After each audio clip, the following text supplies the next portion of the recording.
دم باش تماشوان تلفزيون روشافاج برنامه روشو بير ريزوسلاف من بوا وبوميفاني مي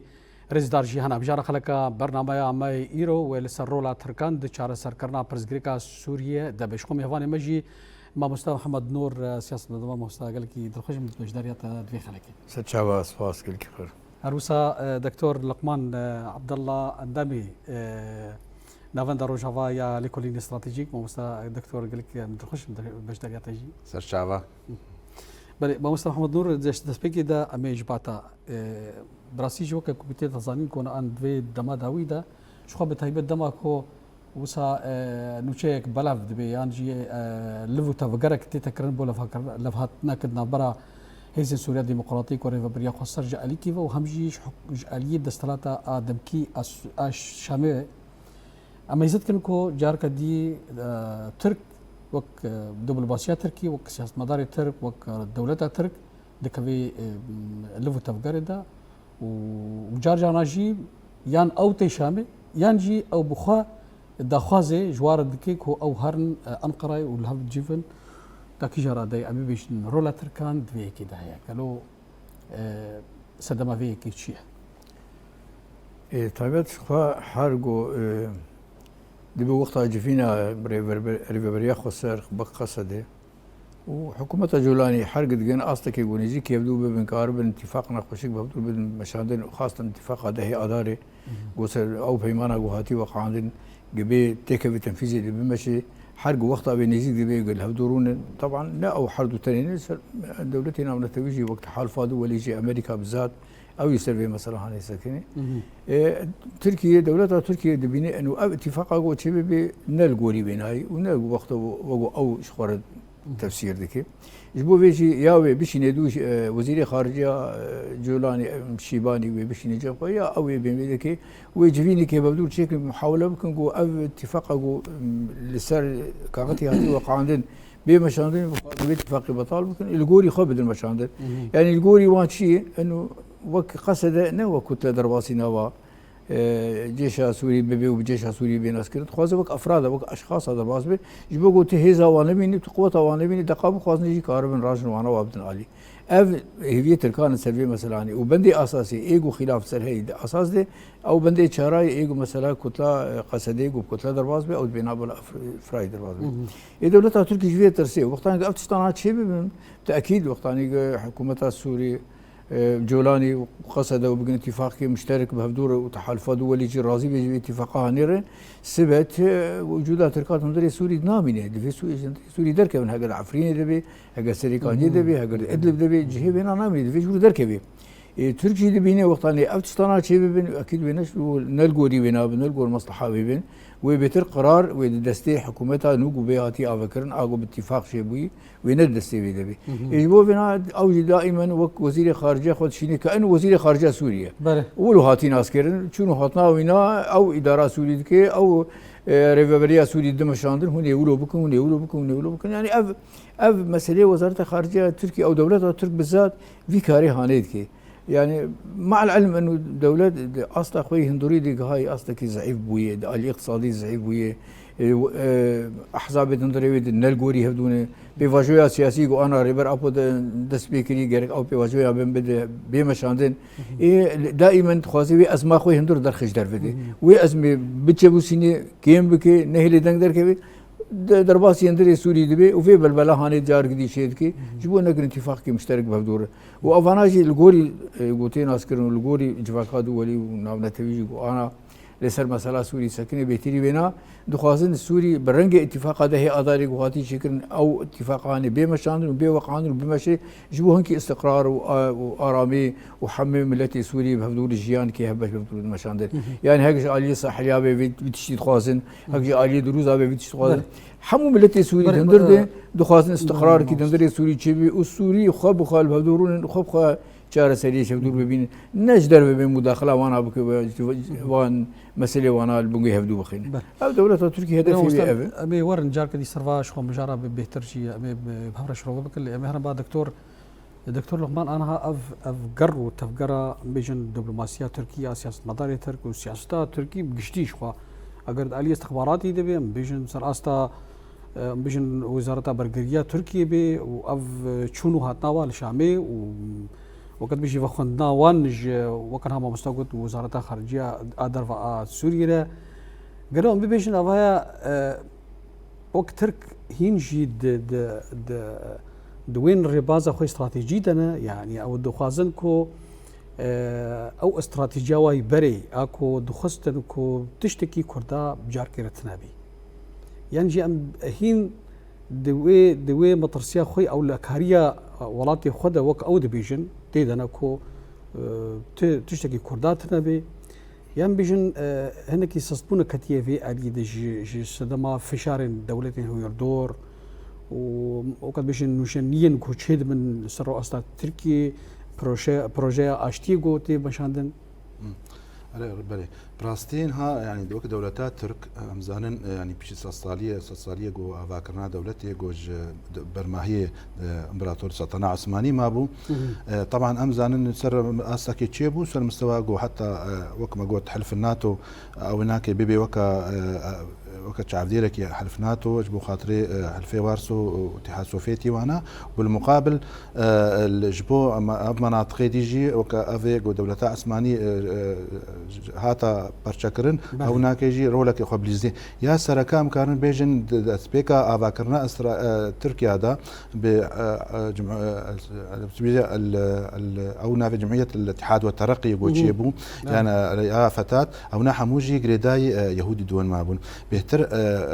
وكا آمدكاري كي تكرن قبل بو دولتا إسرائيل خطات شيء ببي يكاربي بشجرياي بكيك وحتى انها أمد بينن تشاوا انها علاقات استراتيجية علاقات إيه بكيش درفة بيجي تركي بيجي أدجمني إسرائيل ومشينا بتعدل فلسطينيا بكي أما جبنيفا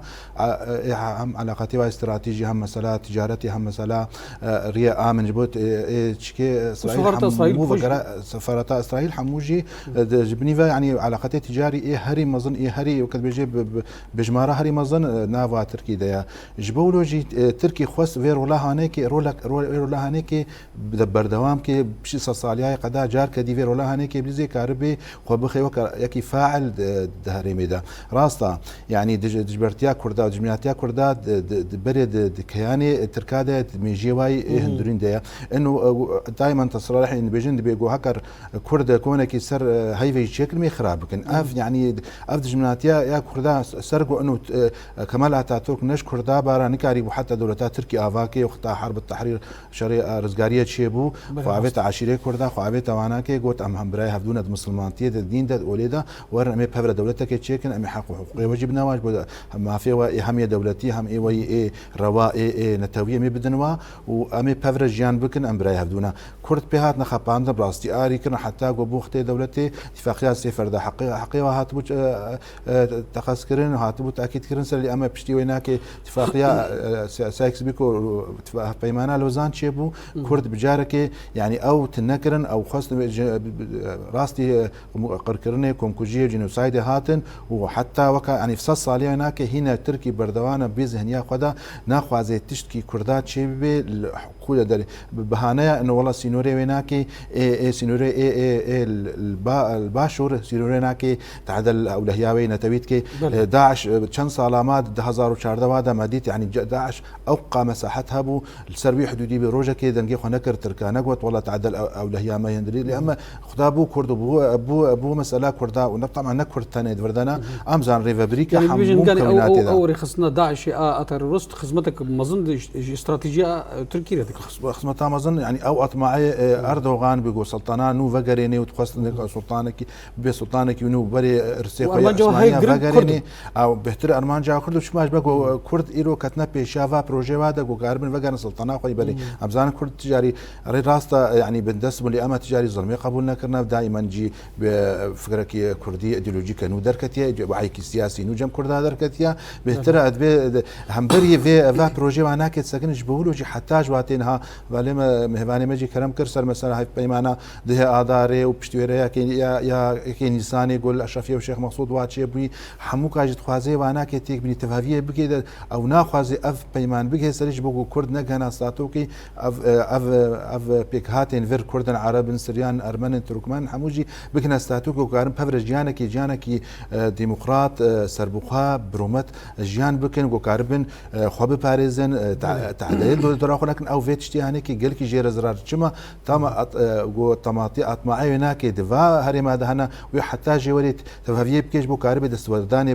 berdê amadît yani çavakata Idlibê de Serêkaniyê Girê Spî Efrîn hemû jî dagir kirin bihaneya û ev tiştîhanekî ev va nakokiyê goçê dibin wanakê ji bo xwe bercewendiyê xwe pêk tênê û destê xwe yani derbasî va xaka dibê dixwaze got Pirêza Sûrî ticarî çareser nebêj bo xatirê karibê diva ciha de bimênê ew xewnawî ne ew hilmê nakê وەگەر دەولەتا عوسمانی جارکەدی پێک بێنێ بله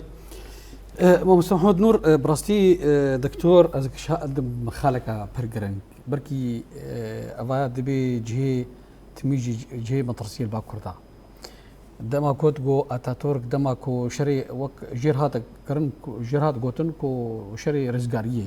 دەما ئەتاتۆرکدا دەما کۆ یۆنانیە دەرباسی ئەزمیری بوون و شەرەکی کرد و ئەدبەرکی دوی چەخێدا شخوا پشتگیریە سۆڤیات جی بوو دژی یۆنانیان و با عشیرە کوردان و سەرخوا ئانین کۆ ئەو وڵاتی ترکی بێ وڵاتی مەو کووردا و مافی کووردا وەرە سپاندن دەستورە ترکیدا و بڕاستیژی ئەف تشت هەبوو وەک شێوازێکی فەرمی هات نبینێ ئەو پرۆژەیە ئاشتیە گوتنابەرە ئەنقەرێدا و ئەمرێلی دەشی دەبێ وەکو بێژن بەسەر بنوونەرتیا پارتیا کارکاری کوردستان و ئەلیکیڤە بێژن سەر ترکیە کو ترکشی دەبێژن دەبێ وەرە چاکا دەین ئەبێ مافیەوە بتنەوە تەمام ئەرە لەڤەر سووریژی حکوومەت شامێژ ڕێڤەبەریا خۆسەرە دەبێژێش کوردارە دەبێ کورد برای منە و ئەو وڵاتی کووردا بێ و مافی کووردا وەرە دابینکردن و تو پرزگرێکمە کوردانی پرزگرێکمە بقەسە دێ پرزگرێکمە دەستکردنا چاکان ڕێیە گەلو ئەوە تاکیژە ببێژن ئاستێ هین دمەژیە واندا هەیە وەک کورد مەترسی هەیە کو ئەو جارکە دی بیرۆک خۆ دووبارەکی گەلو ئەم بێژن وەکە ترک خۆشوی استراتیژیا خوا داخستیە هەنێکیش بن فشارەی هەرێمیدا یانژی هین هەیە ئەف ئالیکی بێژ ئالی دیڤە وێ ڕۆلا ترکا دێ بمێنێت پێشە ڕۆژە سووریدا پاشە ڕۆژە سووریدا وێ عەرە بهێڵن کۆ ترک وڵۆ ڤی ئاوایی ڕۆلا خوا دە سووریە دەبلیزێن نهاتم تاریخ خۆڤەتگەرینێ عین ڕۆژە ئیرۆ ترکی جارگری تاریخا خۆی کەم ڤەتگەرینێ شەرێ چەنەقەلی نەخە باوی یونانی دۆختا گۆ چێ بوو ئەوی چەقی شکست دەولەتە تورکی نکاری بوو بەردەوام کردوە چی کرد خۆ ئاوێت عالی کووردا دوێ مؤتەمەر چی کرد مؤتەمەری ئەرزۆم چی کرد و مؤتەمەری سیواس چی کرد بە کوردارە و عشائری کووردا و شخصیاتی نافدار ناوا کووردا دەدان هەبوو ئەو کشان عالی خۆ بۆ کاربێ دوی شەرێ هەڵێ بسەر بکەوێ و بنفس الوقت تێکلی خۆ بوسای شێت کردن و هەمجی عالی تاوێت عالی ئەمریکاجی بۆ کار خلاصی کورد نافدار هەبوو حسین ئینو بۆ ئەو وەک شێخ سعید بوو وەک شخصیاتی سید ڕێدا بوو ئەف شخصیاتی بۆ ئانەکە دوێ دەمێت هاتوو ناسکردن و پشتی گۆ تورکی لوا قلب تدي أف شخصياتنا رابوجا شورش شكر شورش الشيخ سعيد برشعب وشورش الشيخ بشتي جو أتاتورك لو عودي قلبي ومؤتمري لوزان ده حرش من بيكر أو شورش الشيخ سعيد سبيكر بشتي بي سيد ريدا سبيكر بشتي الشيخ حسن نوري بي سبيكر أف شورش أنا حمل دو هبدو رابون لأنه تركي لو عودي خدر نكت ناخد يوان قوتني جو جيفينا سيفر ده هاتبو شكرن لو ما خدي در نكت نفس ايرو دي اف تشتانات شديم تركي في شريقو روجالات نافي دي تشيبو خست تمدد بكي كهرباء روجالات نافين وك امبراطوريه كعثماني درباسي يعني حكمي خل سروا بدون مشان ليه تحالفات دولي وبالدرجه الاولى اسرائيل في مساله هاني شياربو ري نادي تركا وتركي جارك في مساله هاني بدون مشان شاوكر انا مشروع الشرق الاوسط الجديد ايجو انا بيباند كيجبو روجالات نافين بروشه كانوا بي افكرن تركي نافا بيروشا هاني دي دويجي تشيبي جبوجو تركي قنكوي أزمهاني دي شوات كي أبي وجوه جو سروق أبو دس بيكر لجور روشة دجاي لجور روشة سياسي جو أنا تي مشاندن خاص جو مسألة كي آرامي دندري تركي دي بي مشاندن وبنفس الوقت روشلات نافي دي آرامي كشيء بي جوجفيه مشاريع تقسيمي جو دندري روشلات نافي دي يجدر في درباس يندر دي بيسكر عندنا يعني ملات نكبل ناف شركي ناف كم كشيكين مازن جارك دي شيء نبي خاص جو في مسألة هني شارع سلبكي دولتها تركي بخحسية انه تشتكي ولو هي ريدتي مشروع كي هي درباسي دبي بمسروك دانو صندر انا تشيبو على اساس ومسألة كردي شارع سربكي مسألة شان دواي مسألة عادات وتقاليد مسألة دستورة جوهرتنا دستوري دبي بيشكرن جبوا مسألة بيشكرن ليه حتى ها تركي تجابي خوشك خان نابتنه جبر ترك ديرو كوار رش دائما مسألة كي أرمينيا هي دبي ترك روجا جو كسي بيش خنا بين بكوجن بافي خدكش وأف تاريخ هنا موجودة سي وسي سلطانية عثمانية رابون سي وسي سلطانية سي تاني بأمري خدي مري إيه دقيش هبدو كشتن باب لاو دكش لاو باب دكش باش بوجو هرسل كرسي وجي خنا ديكسي رجع إيرو أنا كات شاود بيت خوازي تمدد بكي تمدد سر حسابي تشبكي الآلي كي دي خوازي آرامية هندور دبدي تشيكن و درباسي هندور بيبي درباسي روجلات رامي بيبي آلي سوري و درباسي لبنان وليبيا بيبي حتى نهات ناسكرن عملية أو ضابطي أركاني ليبي هاد طيراوي كت عرضة تركات كت يعني أفانا نا تشويش سلبي مسألة هي يعني نا إجبر خوف كتير طيران ترى هي هوربينا يعني أنا خوازي شوابكي البيشاوان تيقرتن انا اصلا اتفاقي اسرائيلي يونان قبرص شي دبي اتفاقي تخوازن نيجي تركاش منطقي دور بكن وحصارك الدورات تركي شي كن ناهي نقول درباسي منطقي بي تركي يعني تخوازن جو في حصاري مش كين او بخوا نكار غابا بابي اگر چاره سريا مشكله كورتين اي ار انا سبع مثلا مو جولاني اتفاقا دهي اداري چاره سر بي وتحالفا اسرائيل ويونان وان شي بي توجد تركي ندري روجرات انا نامي دي نيجي بير قطب بي مجبور هنا خوش چاره سريج نا خوش ببيني افانا تركي يعني تشتيغو انا تخازي بد مشاندن وتخازي الجور علامه الجور سياستاوي قبل مشاندن نلجور كيفاوي بس انا تشكي بس ملزمه مجبور انا تشكي بلا مرود دكشيني انا وك تيتخيا كرنكو اسرائيل وك برغريه بالعرب هذاك انا عرب شو في لفيناك في تفقريناك انكو كو سنجرك كلام البيشيا تركادين كو رولا وتسودي النبي بروكن مثلا أما بيجن سركردين عربي وكان بيجن كان دافع عربي ترجع إيرو برتك بتصريحات ندن يجبو نابيجن ترك دخازن درباش سوري بنت خازن سياسة أخوة تشتكي عربة بيدن كان عرب شما حف كيماني هاني كيماني دولتي عربية خو وقتها نقول دولتي عربية أو وظيفة وابو غيرك أوانا خو بدانا هفدو ونهج أنا نقول دولتها تركي تمادي بكي درباسي سوري ببي لأنه ملتي سوري خو خد خوازي شهر سري ناخذ ببيني ملتي سوري حمل سوري الناس نماما سوري حمل ملتي كي هفدو ناس كي نافدو جيان كرن بهدو شر كرن بهدو حتيد ديتنن يعني وقتها نقول دولتها ترك كيفنا وانا فتنة وفسادية شيء كي وملت برا هفدو دي اف وظيفه هاني غيرك عرب ابخو بحسي انا وقتها دولتها ترك 400 صالي حكم لوانكر وحمى ميراثي يقول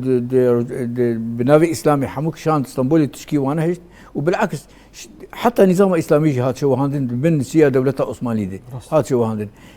دولتي عربي بيشتي استقلال خوستان غيرك فان دولتنا او تاريخ كبير نكربانا غيرك انا كا وظيفه واج بديلا جو اسرائيل انا كخوازي تركي منطقي دوركي غيرك اوانا تستانا كربه ليد باوريه مدن او تشتي اسرائيل كي ندوري واناي او يتفي اسرائيل دبن ناخذ نقول ترك درباسي منطقي بنت قواري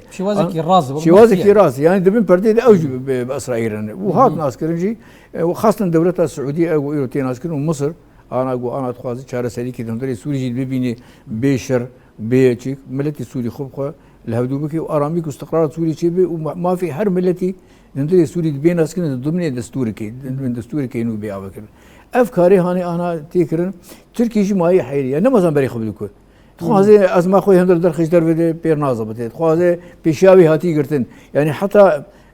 اقليميا شي دورياتي قرتن حتى اني ناف دولتي بيشاوي هاتي قرتن تحالفات دولي انما قلت اهتمامي بتركاتك جبر ترك انا بري خداي روسا بري خداي ايراني وروسا جي انما قناعتها بتركاتي جبر مسألة درباسونا تركي جو تحالف يا درباسي سوري بو وخيانة بروسار كر روسا في شبير ناك روسا في ناس شبير ناك روسا يوما ما وحساب يبغى زي أو كان جاري حتى باخيري بينا طريقة طياري خوي إيه بيش في أنا شوا اللي دخل سفينة تركاد بحريد دخيني أنا تركي نما زاني بري خبز در ناتو اهتمام نادي دبي شي شير بيجي دبي كنجي تأب صواريخ إيش شهر ست تجناف خراكرن أو شغل متنازك أو نما كارم ما نبرو صار مذكري نما كار راكجي كتيبي أزمة هذه السياسة أردوغان سياستك نلبوري دميد مش سياستك لقولي مصلحتها أخوي الشخصي وحيان هذا أي مش عنده إجبو بنا أنا ده هندوري تركي ده دو تيار يعني بيجي إيرو ترك كتنا أصلا جيكي ده السياسة أخوي آدر فيدي آدر وآهندر هندرجي بيشاي تقول هندرجي خوازين بردوام بك حياة خو بيجي انتخابات الجارك بسر بكبي وعلي دشي دولة أي قوميين إيه هندرجي تركي إيه وقت دولة بحث ليفانا ناخذ دولة وخرا بتقسيمات شيء خوازين جو أنا كا الروجكي بري روجكي مسألة خو كردا ولو بشكل آخر به حلولنا دين ونرى أف تناقضنا بين أورتوان جدي لأف حرد شيء هندرجي خذوا حتى أحزاب تركي بري شيء يعني تنكار بشتي بدو وانا انا ولا وانا راستيك هندوري وانا هي خلاص شهر سليم انما فرط بو يسروا عم كان بيجن هل بشارتني قلت هندوري تركي ده هن با دكتور عم كان بيجن هل بشارتني كو صبروشي ده بيجن دمي بيج ده او هل بشارتن ممكن ها افروشا غوشي بوي او كودانو نيري كو هور دوري تركيا ورولا روسان اسرائيل يونان روشا سوريا عم كان بيجن كو أذهب بجارتني يقول إيجو تشيبن إيجو تين جو تشيبن و باندور السياسة التركي بكيد علي استراتيجي ده سر كردان سر روشا سوريا سر روشا هرم بتبعي بله راسته يعني انها معنی مهماتش كلام كر يعني روشة تركي بخوا روشة كالوزة يعني هم تندرين ده هم درفج يعني از قمناك مال انتخابات أول بجارتني قوتشي ببن يعني تبان دورا وهابي تشي ماش برقو سياسات تركي سياسات كبري يعني يك آلية ودمشيني يعني انها قوت يعني وك ناتو انها مدينة أمريكا قواعد خوا اليونان شكرنا قبرص شكرنا السوري شكرنا والعراقي شكرنا يعني دردورة تركي حوجة داريا هو بتركيا هو بتركيا إيرو تحالفا قوتشي بو إسرائيل شكري إسرائيل وقبرص ويونان شاكر وحتى جو لشكري آلي لشكري مليج لشكري آلي هفدوكم وكانات وكيدي مصغر شاكر بحيث إنه أفدولتي هنيك مع يونان وقبرص كي يعني وكان جرب عربي مثلا بيجن مثلا يعني بيجن أمريكا ودولتي روجافاي تخزن خوج ابتزاز تركي خلاص بري رولا تركي اغو صالي نها رولا ويك ها رولا ما قوت يعني بهم بارسنا دولتا اسرائيل وكاربي يعني الفيدي كاربي وهم جيجبو وك بربنده كي بيصدق كي بالبيشا حلفي وارسو ابتداء اشتراكي افرولا هنيك افصل صالي رونا خلاص الامام بمقابل شكر التركا واردوغان جنها اردوغان كان بيجن رنگك سلطانيه نوت خوازي ماشي خوست انه بروجي خوا بيك بين نافاتش خاصه افغريزا قول سوري چی بوی روجاتا ناوین اوا بهارا گلاگو چی بوی تخواست دوی درول که قبلی زی سلطانیه خجار کدی وگرینی و خوا بخی يعني وك تركي رولك منظم دي تركي شو ليبيا ودرك نهج شو اوكرانيا شو اذربيجان يعني هر درجي هم دستكي خو هم وقت بيجي باسكي خو تيدا قمين كيرن خواست جو وك نفسها بري سلطانه خو عثماني او خاك نيغاري جو قرتون جار كديوانا كي بقري اما مخابن يعني ايرو سياستان نو يا نافنا توي ورجلاتانو الشرق الاوسط الجديد ياغو تيرس ما عندنا بهتنها اسر كشوي اسرائيل نتنياهو يا نما ناهلن رولكي وكمثلا اي ترك حتى انها صبا ايراني جي ناهلن جو روي رولها هنيك بدنا واغو كاربن وي بيلا او كاريغو تكرن كارن جار كديب ماشي تركيا البرد تشتايانجي وي باشا مثلا حموكا برنجكي ديمقراطيك واشتيانا وروبرو يعني لانه والله بشارتي تشكي يعني فيب ماشيني وخب خي دولتك ديمقراطيك بيناسينا كي بحمو بيك هاتي خو بيك بيني افجي امزانن خطابلو شي بجار كدجي تركي بخوي برجب يعني جي او عقليه خو يخطاب بيني او عقليه خو يا ديجيتي ودجماتي وحمو مشاكل برزلكي بحمو دردوري هن ايه زيك ايه درفا اف هليغو تركي بر برچبوني في هري افريا اوكي بيجي باي غهرتنانو غدروجاتا نافيد شيبي وبيجي تركي داير تركي زانن دولتا كوريان ها بهجه يغو بينا انه نرتيابت كي او زاني ابو تشكرنج بو خاطري خوج في برزلكي مسئله چارەسەر بکەن وەکەن هەمە بەجار کە دیگوتی ئەو خۆستن ساڵیا بەرێ ڤەگەرێن و خۆباڤژنەوەی ئەبهاڤژنەکەی باژنە ڕێبەر ئۆژەلان وی خۆباڤژنەویناکەی برنگێکی ولو سەرە بێژە ڤامە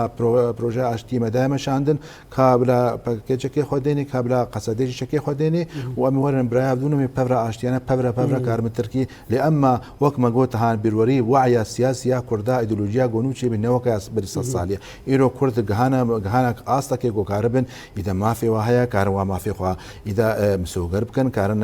نەرینێ سیاسی بدن کارن زمینێکی سیاسیش خوردێنش بخاترێ ji bo lojî dema got rêber ocaran got divê zemînekî qanûnî û siyasî ji vê meselê hebê nemane heme bes em ê çekî xwe bavên xwe hel bikin û tiştekî muqabil nake wan biraya bidûna divê zemînê divê ew jî leş bê destora Tirkiye bê guherandin gelo ev hilbijartinê nûyê çê bibin û ev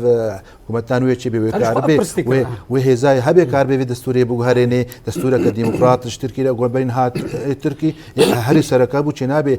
غير تركات تركي ده تننا كرد تركن عرب تركن لاز تركن تف تركن وكاربه قالوا في دستورها هناك بوغارين دستورك ديمقراطي جو بيناسينا كي بدي تعريف اعتراف بك بحمو بك هاتن يانجي اول و دافيدن از ناكما بهوريدش بكو دولتات تركي سيرفيش من دي وسيرفي اساسي خو افاكر في دستورها هناك وي زحمت بيقول كي هيزك نبي كاربه في دستورها هناك جار كدي بيغراندن كاربه رولك يعني ديمقراط وكما قلت نخبا تركا وبيك هات ندين بالتايبت نها يا هري نتوا هري يا هري جمار بهتريان ها كردن وردا كاربي فيرولا هاني كبيزه وچاخي خطا جو فيرنگه هاني كي نزيك بي وكنهتا راس يا كبيجي اولهيه اب اولى بدي نوفا مولا وچاخي كرد كارن اليكاريا تركا بكن بوخاربن دوله تركا كنو افا بكن اساسا كي لنافندي اساسا كي ديمقراط فدرال جو كاربي اوجي هم اف برزغريكن اف برازيل انا انا بيجي وكش مديا تركيا يعني نجشتي وي باوريكو او مليار دولار كو وتريليون دولار كو صرف دكن لدجي كردا كو تخن علي ابوريدا وعلي جواكي بشنا جواكي ده وهي دولتك تركي بيجم برز اوجلاجي بساوي وتركي بيجي جوالاتك هاري باندور وبشكتي ضد هرمي ده مري يعني او هشمنديا او ذهنيا واي فاشي يا جون هات تجاري قبولناك غيري خو بريجي تركنها مهفاني تجي كرم كر غيري حتى خوجي قبولناك وغيري خوجي قبول او هشمنديا او سرهشكيا واناكي وتخوازن تم بريا زوري وخو بينا سرفقه ملتي هرب بين خو بخوازن او هشمنديا ناهي ليغو كاربي خوشك بيشا خو بين او تكرم افقا امكاناتي غوداني بانا سر بروجا اشتي واناكي كاريبانا و تركي كتبه اراميكا قالكي يعني باش ده بيش روجي ده بله مهر جمعة مصطفى محمد مصطفى وقت بيجي على قرامي ديتر او تورامي ديم سرولا كردستاني براسيشي وكا بركي او حكومة دمكي اسوري جو ساقوت كو وجنرال مظلوم عبدي بري دمكي كو بري شندروكي كو صالتي وصالة كونفدرالية كردابي قالوا مرود كاري تشاو ساشوفا بكر رولا كردستاني برازيجي بنجها كردستاني دي شي بي وكري خصنك ليفقرا كردستاني مثلا بيجن رولا جنرال مظلوم عبدي بريز اوجلان بريز مسعود برزاني بريز بافل طلباني اوي وسا بنجها كردستاني شي بي افايا وي يك ياد بكم وي باش دغير جير هابج علي اوروبيان فبتايبت فرنسا امريكا احنا حركة كردي تايبت حركة كردي دوري كي مزن اللي خاصة تفقرا بكاكي دوري كي مزن سر استا كردستاني حركة برشي كردستاني دوري كي مزن ليست وحركة برشي كردستاني جي شيار كرن بقضية ونظر ناس كرن ونتالي بيناجي بخوينيجي كهان هبدو الشهادات حركة برشي كردستاني بهفر هاتن داني وبهفر جي شركن شو مرو الرولا قرك الرولا بارتي كردستان ايديش مرو جبيرنا كي ماست بس برجلاتي كردستاني بارتي كردها بون باشوي كردستاني بارتي دي كردها بون حمي بارتي رولا وهبود عليه شيء كرنا ملتي كردا ورزقار كرنا كردا راسي يعني حر يكي علي خود كاركي مازن مسألة نوا كردا دايما مشغلين هم بيتر أهمية دم إنه بارتي كاركي كردستاني دوري كي مازن ليست إنه حركة برشي كردستاني نزيكي يبدو بكي وقضية كردي بخ قضية كي دولية بكي بك ناونتوي جندوري الدرخ بينا كاركي مازن هات كرن وجبو في ناجي قال لك اطرافي كردي نتيجه اتجاهاتي وانا لا بربهف دبون حرق بالك دي شو ليه دوی فترات تالي دي بشتي بواجه اشتي اغو سرق ابو دس بيكرن و حتى جي مسعود برزاني جي قلت انه اف سرقتي في تبك يعني هم تسليميتك كنت كاربي كردا بيجيني هبدو وزنك وانا تشيكي تي اداره بينابك هم ويت تسليميتك تقولي اف اشتغل يعني حركتها خسريه ديمقراطي دربريا جنرال مظلوم عبد اوجي شوناوي جو چندرباچو سليماني چندرباچو علي هوليري واحزاب كردي ربانا جدان وصان هاد كرن افانا اتفاقي كردا ضمنيا هاد شكرن حجي كرن كي ونزيقبونا وانا شفاعت شكرن حتى اطراف كردي الورد اتفاق بيسشي اي نيساني وقت هاد شكرن شي احزاب كردي الهبجيان او يجي دنگ كي باش دا انه كرد دي هندري رجع فد بونيك تاثير اخو باشورجي دعم علي كاري داوانا نزيك يبدو بمن البنا يعني حتى دولة ترك حتى يعني السوري جي وناولته يجي هات ناس انه كرد نزيك يبدو دون كتلاك دبن كتلاك جبو چاره سريا برزگريا كردي حرچا برچي كورساني دجي كتنت حرچا برچا وجبي ناجي هناك تصريحات باشور دركتن انه في حال جو شركه دروجافات شي بيبي وهناك عشائري عربه تمادي بكن هجوم استعداد جماعي ام بيش مرقادر باسكت امي بيش مرقادر مسعود وات بيش برز سروق مسعود قوت سروق مسعود جي قوت وحطاني بافل طلباني جي او يجي جو استعداد جماعي امي الي كاريا روجافا بكن لانه روجافا تشتكي مقبوله خد خوازي سوريا كي ديمقراطي نافندي بي افكرن ودستوري كي باقش بي شكرن وحمي مكونات الاندوري سوري بهذول الجيان كي يبدو المشان السر في اساسي كسي جو تمادي بك السر مساله روجافا سر كردا استعداد جماعي امشي مداخله بكنو امي بيش مرقاجي بشينا الي كاري بارك اذا الفرن شوف عندك برد بيجي اطرافي كردي واحزابي كردي بشكل عام تقارب كي خشيت ما بين وضعتي شكرن وام هيفيت كن تقاربهاني هين فرتر بيبي وهين جرانتر بيبي وهين نيجي كي يبدو بيبي انا براسي برستيكرن يعني امي بيجن اف رولا كردستاني گوچيد بي نشخوف تشيد بي ام بيجن بجدگريه كجير هيا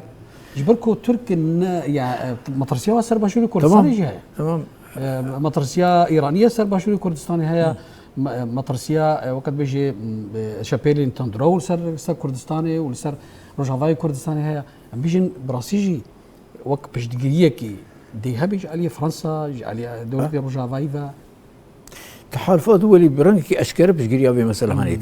نقول انه والله بدجي هاجرنا علي كاريا تحالفات دولي بشجريا كردا نكي نا ايران ونا ترك ونا شوفيني المنطقيه اللي قبولناك ني كرد نيجي كيف دوبن جبو في ناجي يعني جدسي واندر كتير مسألة كردي مو مسألة كنا بنتوي إيرو مصالح دولتي مزن إيرو هندري كردستاني مصالح هوا بيكتين هاجر مصالح هوا هندري رجعتنا بانا امناس نذكر امجي فان مصالحي هاني دي باريس واوجي بي ماني كان فان مصالحي قبل المشان نهك اللي روجافا بي هك اللي باشور بي حردو طرف حدود كمدين تحالفات ولي قضيه مصالحه قضيه شركاتها ووقت ناس كن افانا بشجريا في بفاجويا هاني خوش كن خوازن واراميك سوري شي بي اوجي مصالحي خو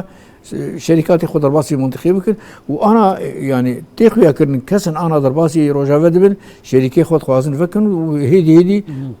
خوتي جيبك مزن يعني قديم شركه خدي مزن يعني خدي راس مالي مزن خواز درواز بي انا ضمانات شي بين وقتاني جو كرد انا وان تصريحات بدن وقتاني جو سروق مسعود برزاني اللي بيجي زي علي كاجر وجافا بكم هاجر باش جريك جيرتنا باني كار بي قطنا على بيجي برت قبول ناكن بي قطنا عليه ترك انا حضان هذا ندري كردستاني دي بلكي سي شقه وعلي واي عسكري دورتن انا يعني اوانا ترك بري انا جيم جو نا يعني زيدا او برتكا برز نيشيرفان برزاني جي تماكود كود في ولاتي سوري بي ولاتي كي فيدرال وما في كردات ذهب بيجم تركاب خوشي الخنا خوشكر بركي او باشلي قلت نخوشي قلت سر نيشيرفان برزاني قلت هاجي اذهل دانا برتكا كردستاني وقت بيجي تصريحاتي كردستاني بلند بن تتخيا كرنكو بيش جريك ناف دولتي جوار هي جبو كردا انا اقول انا باش جريك جوار هي انا خاصه امريكا انا قواعدي خذ مدري رجعه مدري باشور قواعدي خذ جراندكي وفردكي وانا قاعده وتشيكي اضخم قاعده تقريبا الشرق الاوسط هذه تشيكرن قاعده عسكري مدري كردستان هذه تشيكرن انا باش جريكي تمام جي حركات كورتير هي كرد نمي بيش او جي ببن خودی مافکی لندری روجلات ناوین ده اگر مافکی فدرالی به او حتی شبه دولجی دوار مش قريا وانا تكرن جبوا بيجي دسي تركان كنا نكار بتجاوزات وقرارات جو باشور يعني حكومتها باشور كردستان بري صالك بريكين كان نكار بو فقطنا بيجي او ضمانات تنبون او ضمانات جو ايرو تحالفات دولي كردار عرفت كي تنبون ما وقت اول براي فدراليا رجعوا تشكر وش اخي يعني لما صانيبون بكاوي شوا بكن بنسيا امريكا نكاربون تشتكي بكن يعني طالما دولتك مازن قو إيرو ريبريا دنيا كي يعني حمو وقت بيجي اقتصادي دنيا شيء ده سوي ده وحركات قو إيرو رايات أنا بيجي بحمد من كنترول بينا ده فدولتك وقت تركي نكاره دشي مصالح امريكا وراس ماليه عالمي بسكني انه زينا قبولناكم يعني ومحاوله كر قال لك محاولات اخو كر نقول دروجا فدي جي خو ببيني او باشور دي جي خو ببيني رينادني دي راس ماليه عالمي تجاري مصالح اخوان هذا كسي دائما اوجيش خرشيت كي ما وقت اني قريب بدي تركا وتجار وراس ماليه تركا ضرباسي روجا باب من مشاريع حمل خندس ياخذ شي وجود اوال في دكيما او قبولناكم ما مثل يعني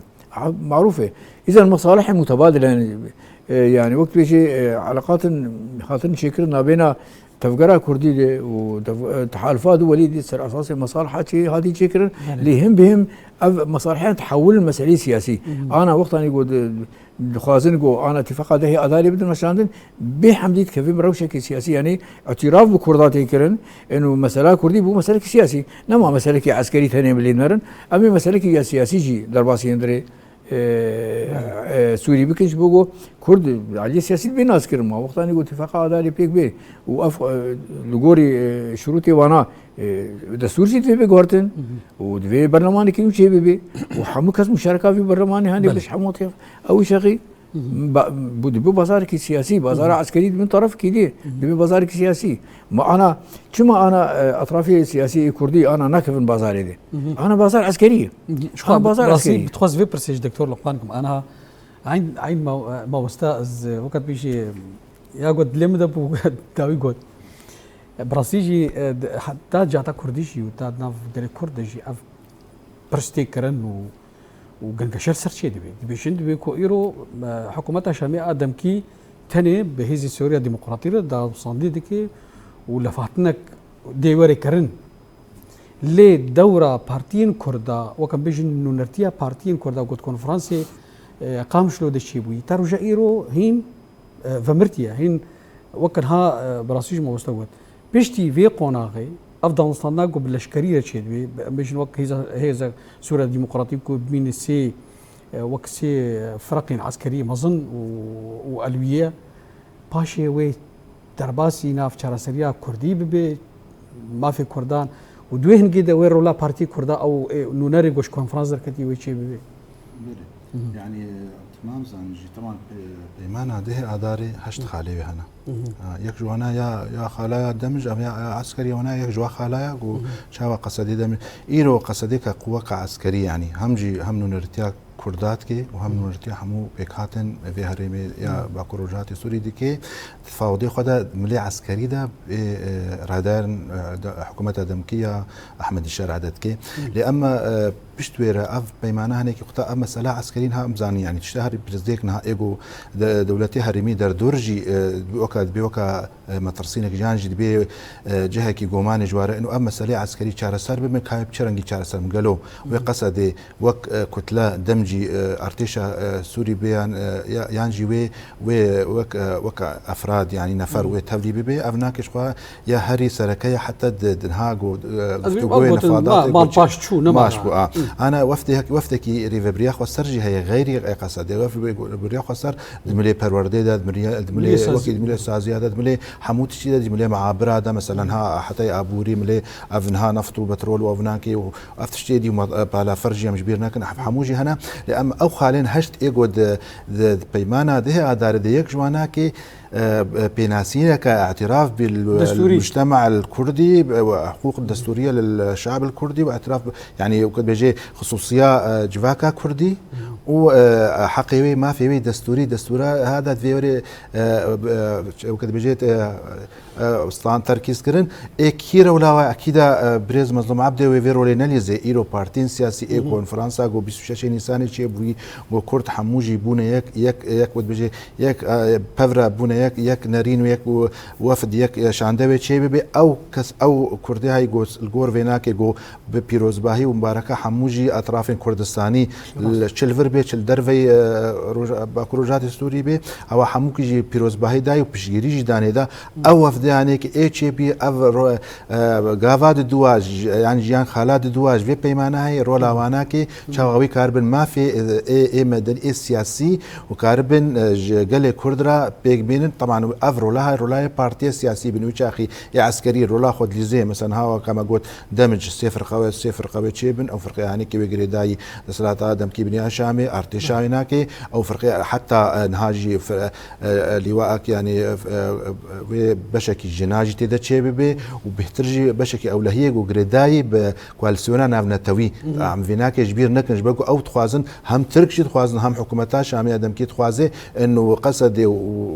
وريفبريا خسر دستي خواج دستي كوالسيونا نافنتوي ديجي ترور ديجي داعش وانا بكشيني ببيد ريابيرا افتشكي براستي جهه غومانيا وجهه نبه وريه تشما جبكو او بيرا قلتات مرشي بيقو يكي او امن العام خطقان ناف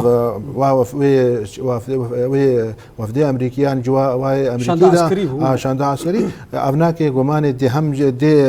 هم دولتنا نتوي انه نيزكبونا باولا يا وبهترجين هذا التركيز وتقصد كسر هيزن سوريا ديمقراطيك او كاربن فيرولا هنيك ديجي ترور بليز جبولو يعني ارك وما في يعني جي كارين ها ابارتين سياسي كردي دما بيدا بهتر ادبي مو باركي جران تربي ادبي مغرك او هانا وهفدو غرك هيجي بهتر هفدو خرد بكن او شاندين هاغو هنها تناخذ شنا شامي شنا دكتور انا جاري برس تكر جانا تدبيزين جدش كيف تي كسيتك كي سياسي كردي ياخذ جرافي خد كي سياسي تي شو شامي قلت يا ازلف وتفرق مش بو شارس كلمه برس تمام ابراستي درفي ريزيا ناس فيكبونه كدي سيفيكبونه ديوينا كي درفي ريزيا درفي خطابه خفتنامه او براست حكومتها شامي بركي فيتشتي دبيني باش علي خوات خوازي كي بخي مثلا كي بخي وزير فلان تشتي شو جارك بري شغله ما هكذا مش مهم هوني فكي حكومتها دمكي سوريا وكش بوك گورگو هاتا کوتن گو دخوازا انجمن کردی بکه کوهر شامی دامسانی بارکی لی بیشم انجمن بریارکستان کو به نورين كونفرنسي شو ناشامي تنه شينا بيبقوا انها انجمن جي في يمكن ويكش عندها او يك انه نرتاح مكات كده تما ونختار انه الريوج ده هنا تشاو وتشما وتاني هري وقبولنا ورازينا طبعا افي حكومتها شامي وكما قلت بهترجنها اوامر تركي تخوازي بليزي انه وهناك شند يكي ديني وك سالفاغو تركي بكما قلت بري صاريكر يكي دوا ديني وزير فلان تشتي بيجي هذا مداني وا كردن وها كان في دانجي كرده يعني وها مداني وا كرده وانا وخلص ما في كرده وكانه ما في كرده حمكتيه وزيرك يا وزارتك يعني براسي دكتور انا غورغو تيتبر شافان كسيتن سربخا خدي غرابي دي سربخانا ليفو تفكرك وصا هيا وجالي هناك سياسه مدار الكرد فيشي كو خوازن خونيزيكي شامك ان شام بخوج ورا دخي حكومه دكي جوار دشيني كو وقت قوتي ونبكي جهه كده تاريخ بيجي فان نريوانا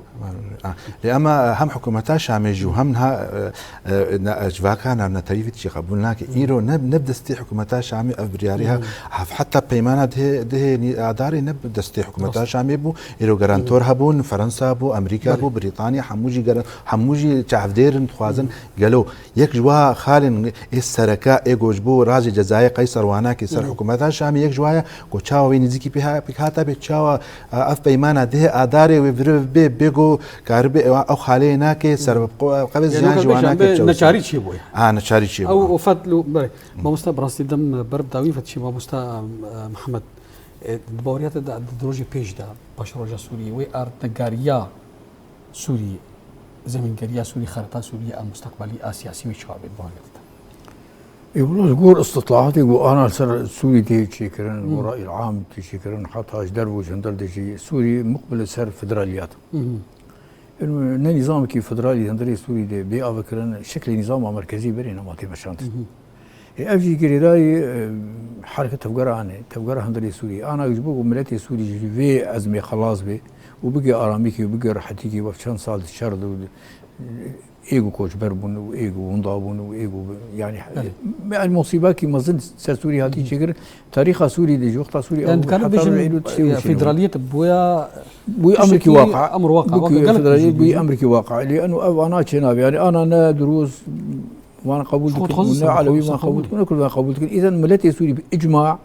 هاكتو انت بلاتفورم كي وانا بدي تشيكرين في ملتي هانير وبيجي والله نظام فدرالي هري باش او هري باش او اقو دنيا يجيش نظام قبول دكي جو اولاد بيش بكفي وخرد بي هم جهه سياسي هم جهه اقتصادي هم جهه جواكي وبيش بكفي انجح نظام كي لا مركزي نظام كي فدرالي دندري سوري بي افكرن وحطاني ابتزغري كي سوري حمو على سبب وقت اني افتس انا بيجي كرن تو وجودات تركات دندري سوري نامني اما جماعاتي اف جروبي جو انا بتركاف جريداين يبقى عمشات وحمزات جو انا حصار علي دولتها بريطانيا رسلوا هذه الشيء كرن افانا دسي تركاتنا يعني حرق تقارب كي كردي وحكومه الشيء دبي فان مجموعات ارهابيه دين شغل عندنا ووقفت شيء وقفت ناك شيء كنت خوازن خراب ما شر شو مقصود اشرفيه هنا او جي تركات شيء مباشره درباسي سوري بون افتنا على هذا الدرقسن وديسا شاركنا باكردا شكر وينك ارواح الشهداء تشيبون يجحروا طرفات شهداء تشيبون وكي ديجي عالي ما ديجي خسارتك هذا الشيء افانا دولتها تركيا يعني وقت بانفاس بيت علي البرخوذ دي حتى اشخاصنا كريد كي شيني بالي خده وان كردا وان شيني جم جولاني دي بيجي افانا كردن بوار دانو صاندي بكي وقت شلال قدو ونافق كري حزب الوسط عي بشير قب شخصيه اخوه بتناخذ روي دكي تكي حياني قلت كردان نامس اني حياه كرد انجح باجماع شنو بيجي بحثات جولان ما جولان مثلا ما مستبراسي دم نما بجارك ما هناك بركي شدخل لك جي خارجي ما محمد نور سياسه مدار شلك واني سياسي ازقلك سباسيات كم قد بشتري خلك يبوي سباس بوتو برنامجته تمام دكتور لقمان أندامي نافدا روجافا ليكولين استراتيجيك لك سباس بو بشترياتش سباس بو تاج بو هباني تاج بو تماشاوانا دم خلاص مش ما كان تفكر بله تماشاوان تلفزيون روجافا فيها هو يمكن ويا خلك برنامج خوي إيرو تا مشاركة دن ومهفان دن من الخير وخشيده